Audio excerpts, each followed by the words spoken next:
Iginiit na Batangas 1st District Representative Leandro Ligarda Leviste na mas marami pang opisyal ng Department of Public Works and Highways ang konektado umano sa mga contractor.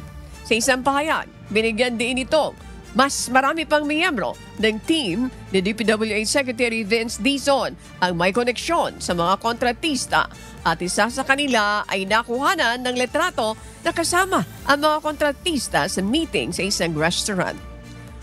Ang taong ito sa litrato ay isa pang miyembro umano ng team ni Secretary Dizon. Pero binanggit naman ni Secretary Dizon na karaniwan na sa DPWH ang makipagpulong sa mga contractor dahil kabilang ito sa mandato ng ahensya.